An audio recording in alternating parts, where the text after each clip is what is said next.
are critical points. You have absolute minimum and absolute maximum, which are the absolute lowest point of the graph and absolute highest point of the graph. And then you have global minimum and global maximum, which is the value of a function may not be the greatest or the lowest or the least, but in some interval of the domain it is. And then you have a point of inflection where the graph function increases or decreases. It's just like where the graph changes from. Okay, so we are going to start by putting the equation 5x cubed minus 10x squared minus 20x plus 7 into our y equals. I've already done this. So after you put this in, you'll press graph so that you can see the graph. But when you press graph, you won't be able to see all of it because it doesn't fit in the window. So you're going to press window and you're going to change the y to negative 40, 20. Then you're going to go back to graph, and as you can see, you can now see the minimum and the maximum.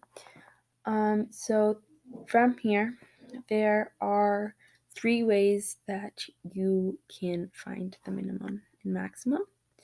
One of them is if you go to second and then graph, and that gives you a table. So here you'll see our minimum is x2, y negative 33. So the minimum of the graph is negative 33. Then with this one, it does take a while to find your maximum. It's easier to find your minimum. So if you go back to graph and you press trace, this one is not as accurate, but you can see, like with our minimum, we found it was negative 33. The closest it gets is a negative 32.85 to 1.9. So that's not like your best option, but it gives you a close number. And then our third option for figuring this out, if you go to second and then trace, you get the calculate menu, and you have the option between all of these. Minimum and maximum is what we are going to be using. So we are going to want to use this to find the maximum because we already found the minimum. So you're just going to do the left bound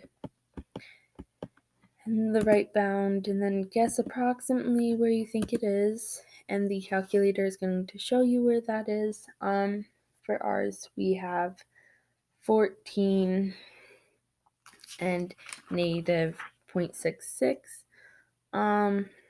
So that is the maximum of our graph, and the minimum is 2, negative 33.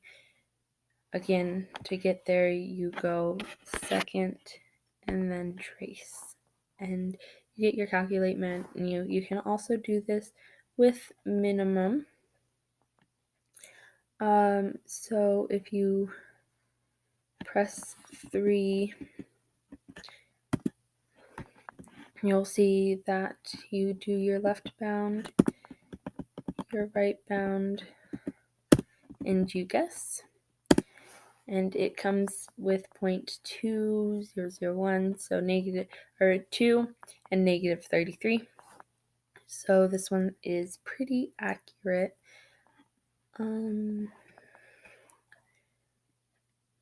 So the one you want to use most out of this, you really don't want to use the trace.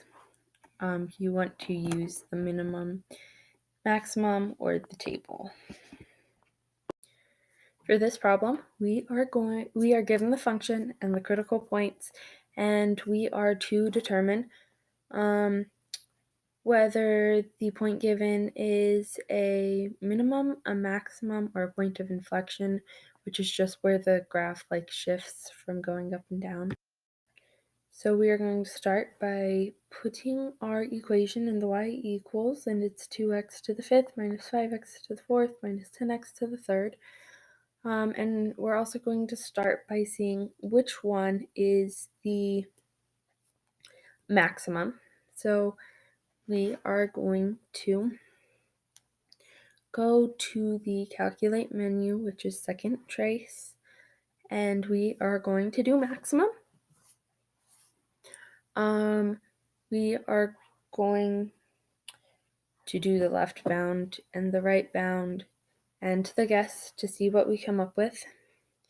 And we find that this is the -1x is the x coordinate, so x equals -1 would be the maximum. Now we have two options from here to find the minimum. We could use the table, or we could use the calculate again. But instead of changing the window, we are going to use the table, and we find that the minimum is at x3, and it's -187 and x to the third, and our point of inflection is 0, so x equals 0.